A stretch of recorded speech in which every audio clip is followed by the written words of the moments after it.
anybody would like to hurt a pit bull. I mean, not all are aggressive. Calm down. Tell me what's going on. What?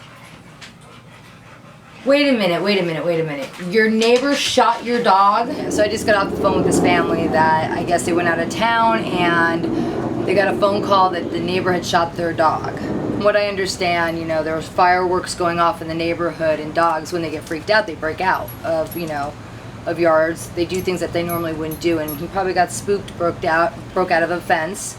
And and the neighbor saw the dog, and from what the lady had said to me is that the neighbor did not like pit bulls. The brother had called the family letting them know the dog got shot, and basically they rushed home. The dog was not there. The dog was already at the shelter. There's fees to pay, be paid.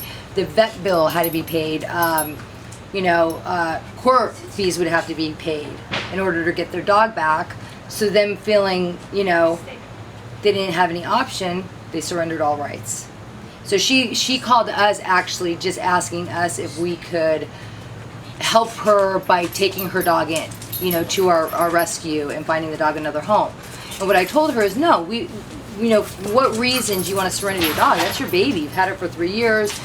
Basically, she said, she was nervous about the neighbor hurting the dog, shooting the dog again, and basically I told her, no, you need to stand up and let's get your dog back. If your dog is as nice as you say and non-aggressive, she deserves to go home with her family. So Damon and Ashley's on her way over, and they're gonna go up to the shelter. We raised money to pay the fees. I can't go because I gotta take care of the dogs here. Well, it seems like our job's got to be, one, to educate the family. This is obviously a dog that they love, but maybe they just don't know. Obviously it's great that the shelter is going to get her spayed, and we won't have to deal with that issue. And also just helping the owners maybe secure their fence, and maybe giving them options of, if they do go out of town, options of people that can, stop by and care for their dog, or boarding. Sure. Stuff like that. And this is insane. Sunday, I get the phone call that she's been shot, and I was like, I didn't.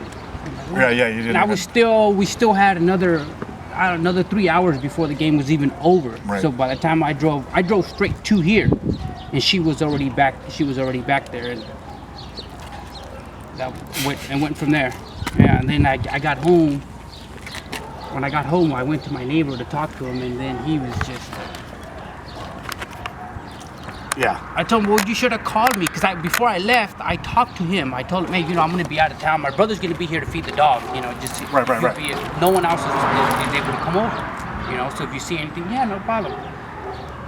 And that's what I told him. I said, I told you I was leaving. Why didn't you give me a call? My brother would have been here in 2 minutes. My brother lives right around the corner. He would have been here in 2 minutes to get the dog. What did he say? Oh, you're lucky I didn't shoot the dog 5-6 times. I was like, really? So I just left. I just walked back inside the house, and I told my wife, let's just go inside, because I'm not going to argue with you. There's no, what am I going to get here? Tensions are going to build even higher, and I still got to live here. So Damon and Ashley went and paid the fees yesterday, and today we're going to go up there and we're going to meet Diamond. I'm going to meet Diamond for the first time, and the family. I'm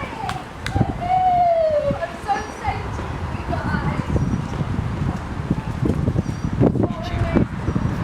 guys. First time that I met Diamond, she had just gotten out of surgery. She just, got fixed, and she was emaciated. She was in the shelter for a week and a half, and just seeing her for the first time, she was so sad and so just broken, from losing her family to being in an environment that's very stressful to having surgery. The look on the kid's face when they saw her, the family, even the dad, was like, she had dropped 10 to 15 pounds, told him very normal when dogs are under a lot of stress, they don't eat, and I think that environment would be stressful to anybody on top of being shot. Come on, So yeah, really heartbreaking. But I never met Diamond, so I didn't know what I was dealing with. But the minute they said they were going to release her, we knew this dog was a baby. We knew she was just a family, sweet, loving dog. So we just dropped Diamond off, and she was really out of it. But when she saw her 5-pound best friend run out of that house, it was just amazing to see this dog's face light up. Since this has happened, the family has been so proactive. They put fencing around their whole house. They fixed any, anything that needed to be fixed in the home. So after we heard the whole story, we are well aware that the family made a mistake, as well as they know they made the mistake of leaving their dog outside unattended while they went out of town. People make mistakes, dogs make mistakes, and we believe in second chances, and that's what we did here. And I have been trying to understand how a neighbor can shoot an innocent dog just because the dog got out and it's a pit bull. And so I've been on the phone with the sheriff department in Lancaster Sheriff's Department, and basically everybody's telling me there was no crime committed.